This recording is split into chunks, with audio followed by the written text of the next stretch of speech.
Okay, first on my list of favorite things about Trump, syphilis.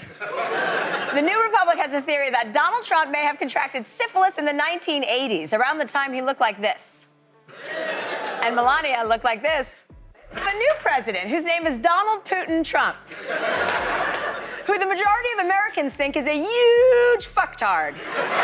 According to WebMD, the symptoms of syphilis are Exhibit A, patchy hair loss. Exhibit B, visual problems and squinting. Chelsea Handler just called Trump a human traffic cone and suggested his hair looks like a squirrel caught in a wind tunnel. And guess what? The orange man couldn't handle it. Trump's reaction was exactly what you'd expect, a total meltdown that proved Handler's point about his paper-thin skin. Want to see how a professional comedian dismantled a former president piece by piece? Stay tuned, because this gets better with each joke. Before we move on, I'd like to ask you a small favor.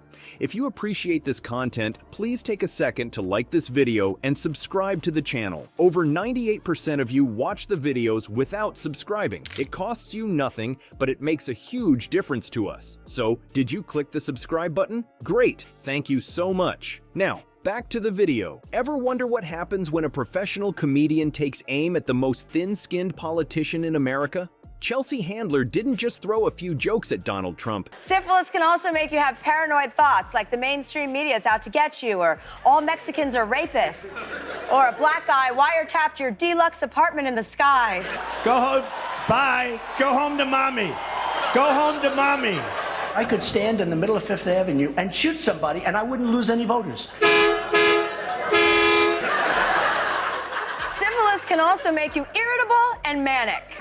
Don't be rude. Attacking us. Can you give us a question? Don't be rude. Can you give us a question? I'm not going to give you a question. Can you stay categorically? You are fake. She absolutely destroyed him with surgical precision. Talk about a massacre disguised as comedy. Handler knows exactly where to hit to make it hurt, starting with Trump's most obvious feature, that unmistakable orange glow. She brilliantly compared him to a human traffic cone, suggesting his bizarre complexion isn't just a bad spray tan, but actually a warning sign to the rest of us. I mean, when a former president looks like he's cosplaying as a construction barrier, something's definitely wrong. But Handler didn't stop there. She went full comedy assassin with her theory about Trump's unique coloration. According to her, it wasn't just a spray tan gone wrong. It was a tragic accident involving a self-tanner factory, an out-of-control leaf blower, and an Oompa Loompa. Just picture that chaotic scene for a second. This wasn't random comedy. This was a calculated strike at Trump's well-known vanity. The audience was absolutely howling with each joke, proving Handler's impeccable timing. But honestly, who wouldn't laugh at the mental image she created? How would you grade the administration so far? I mean, Is there a grade below an F? no, not as far as I know. You want to just don't bow out. You know, you can't get lazy. You have to sign petitions.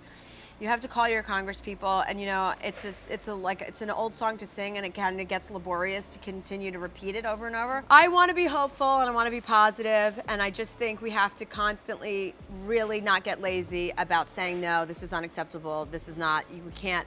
Everything is a catastrophe. Every single day is a different news cycle. Trump's infamous hair became her next target, and boy did she go for the jugular. She described his bizarre hairstyle as a squirrel caught in a wind tunnel while clutching a family of blonde guinea pigs. That's not just funny, that's a HD image burned into your brain forever. Handler's jokes weren't just about getting laughs, they were carefully aimed at Trump's biggest insecurity, his appearance. This man reportedly has portraits of himself hanging everywhere and constantly brags about his looks. Handler knew exactly which buttons to push when she questioned if his infamous hair was even real, suggesting it might be an elaborate burden that a very confused bald eagle calls home, where you could hide a family of raccoons. The genius of these jokes is how they blend absurdity with just enough truth to make them stick. Trump has declared April Sexual Harassment Awareness Month? Month. Oh, you mean Sexual Harassment Month? Yeah, well, okay. that's to be debated. Right, okay. So do you think he's finally maybe starting to deal with the issues that are at hand?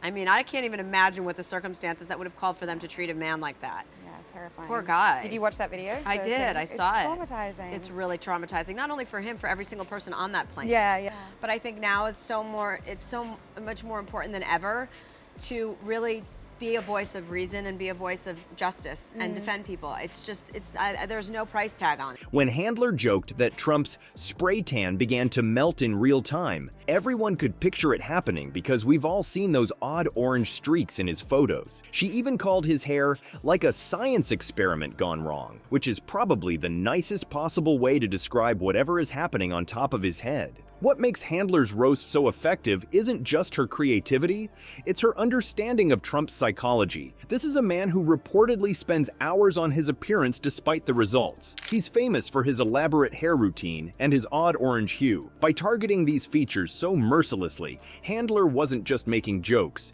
she was poking at the fragile ego behind the fake tan. The audience response showed just how well her approach worked. With each escalating joke, the laughter grew louder, creating a feedback loop that energized Handler to push even further. This wasn't just comedy, it was a demolition job disguised as entertainment. The most impactful thing I've learned is that we're a country that is moving forward and that needs to continue moving forward, and that we cannot move backwards. And that's what Donald Trump represents, and he represents fear and fear-mongering. Gender disparity and racial disparity can't exist any longer, and we have to move forward, and there's only one choice for that to happen, and that's Hillary Clinton. We're experiencing in this country. I think those writers would like to have been this creative with what we've witnessed in this political cycle. But it's the same kind of messaging, which is make everybody scared and this is an unsafe place and turning everybody against each other. Systematically taking apart Trump's carefully constructed image piece by piece. Trump's appearance has always been a strange contradiction. He clearly puts enormous effort into it while achieving results that invite mockery. Handler exploited this perfectly, using humor to highlight the gap between Trump's self-image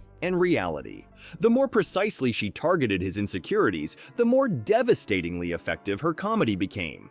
These warm-up jokes about Trump looking like a traffic accident between a tanning salon and a hair extension factory were just Handler getting started. Like any great comedian, she was building momentum, setting the stage for the real knockout blows that would come later. She established the pattern, Trump cares deeply about appearances while looking ridiculous, before expanding to more substantive critiques. When the laughter dies down, what we're really left with is a perfect demonstration of comedy as truth-telling. Handler didn't just land some zingers, she exposed Trump's fundamental character flaws that make him uniquely unsuited for public life. And how did our former president respond to being the butt of a joke? Exactly as Handler predicted.